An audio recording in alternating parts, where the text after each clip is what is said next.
رہے تھے بھائی ایک لمحے کے لیے چلیے گا میرے ساتھ، ایک لمحے کے لیے میرے ساتھ چلیے گا. یہ کون ہے جو صاحبان علم سے پوچھ رہے ہیں کہ نبی نے ابھی کیا کہا؟ یہ وہ لوگ ہیں جو عرب ہیں،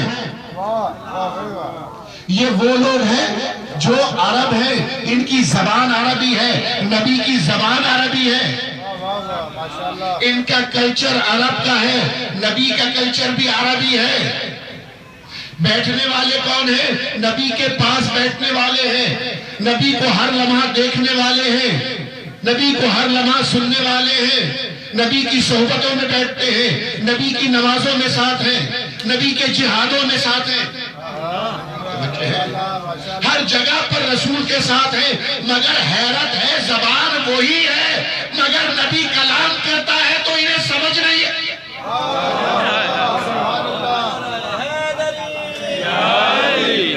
اور صاحبان علم سے کہتے ہیں، صاحبان علم سے بھی کہتے ہیں کہ ہمیں بتائیے کہ محمد کیا کہہ رہے تھے. ارے جنہیں محمد کا کلام سمجھ میں نہ آیا وہ رب محمد کا کلام کیا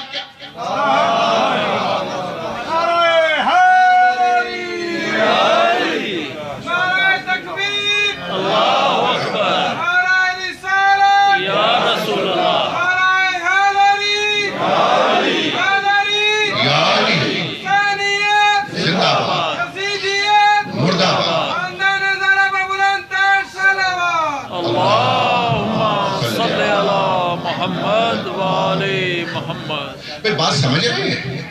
تو اب جو لوگ یہ کہتے ہیں حسبنا کتاب اللہ، وہ دعوے میں جھوٹے ہیں. بھائی میں کسی کی دلچسپی نہیں کر رہا، میں قرآن بیان کر رہا ہوں.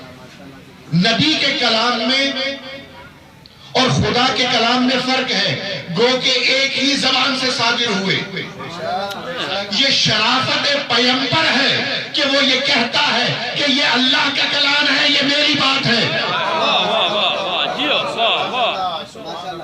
اگر نبی تفریق نہ کرتے تو کوئی جان نہ پاتا کہ اللہ کا کلام کون سا ہے، نبی کا کلام.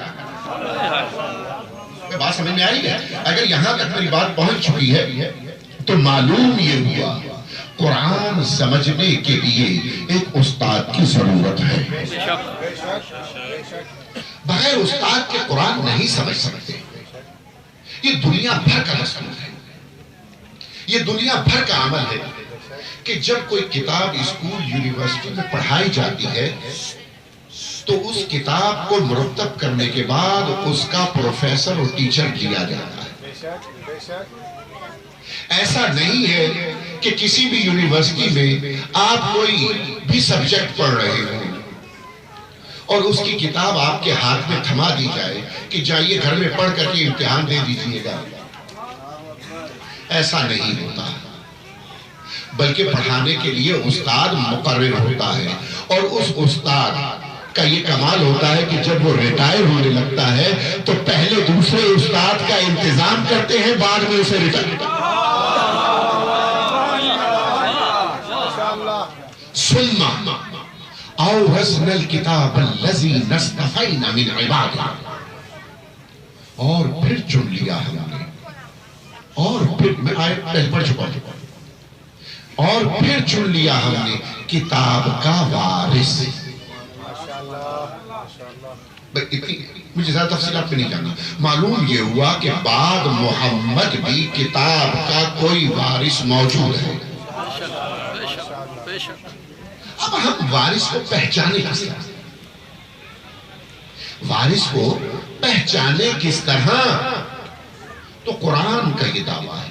ہم قرآن کی روشنی میں پہچاننے کی کوشش کریں گے. قرآن کا یہ دعویٰ ہے کہ اس میں پوری کائنات کا علم ہے. ماشاءاللہ، پوری کائنات کا علم اس کتاب میں ہے. تو اس کتاب کا استاد وہی ہوگا جو پوری کائنات کو جانتا ہو.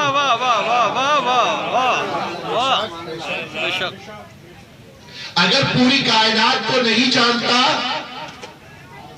تو وہ کتاب کا وارث نہیں ہو سکتا. بے شک. جس کی مثال سمجھا دوں آپ کو. کتاب کس کی ہے؟ اللہ اللہ کی ہے. تو وارث کون بنائے گا؟ اللہ ہی بنائے گا۔ مجھ جیسا ان پڑھ کسی مولوی سے قرآن پڑھ کے کتاب کا وارث نہیں ہو سکتا۔ بات سمجھ میں آ رہی ہے؟ اچھا اسے اور آسان کر دوں بچوں کے لیے۔ ہمارے بزرگ علماء یہ مثال اکثر دیا کرتے ہیں کہ پہچان یہ ہے کسی بھی شے کے وارث ہونے کی کہ آپ کو اس کے بارے میں علم ہو۔ دیکھیے میں نے آپ سے کہا کہ آپ تسلی سے مجھے سنا کریں، میں اپنے ایک ایک جملے کا ذمہ دار ہوں۔ آپ ذمہ دار نہیں ہیں، میں ذمہ دار ہوں۔ اچھا تو ایک مثال دیتے ہیں کہ ایک صاحب کا بیگ ہے، بکسہ ہے، اس میں اس کا سامان ہے، اور وہ سامان لے کے اسٹیشن پہ اترا ہے کہ ایک صاحب آئے، انہوں نے ان کا بیگ چوری کر لیا۔ ساتھ ساتھ چلیے گا میرے، میں بہت سی چیزوں کی وضاحت نہیں کرتا، اشاروں میں گزر جاتا ہے۔ بیگ چوری کر لیا، سامنے پولیس والا کھڑا تھا، اس نے روک لیا، اس نے کہا یہ کیا ہے؟ اس نے کہا یہ کیا ہے؟ اس نے کہا یہ میرا بیگ ہے۔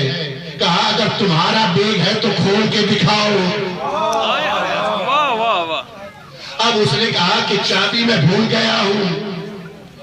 کہا کہ تالا ہم توڑ دیں گے، بتاؤ اس میں ہے کیا؟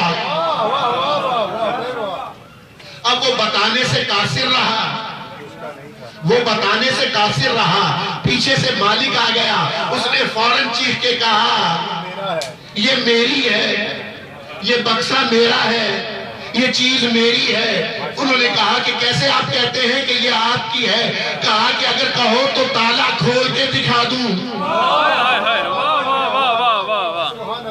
اگر یقین نہیں آتا تو کھولنے سے پہلے بتا دوں کہ اس میں 2 قمیضیں ہیں، 2 پاجامے ہیں، ایک شیروانی ہے، ایک ٹوپی ہے، ایک رومال۔ بات سمجھ میں آ رہی ہے نہیں آ رہی؟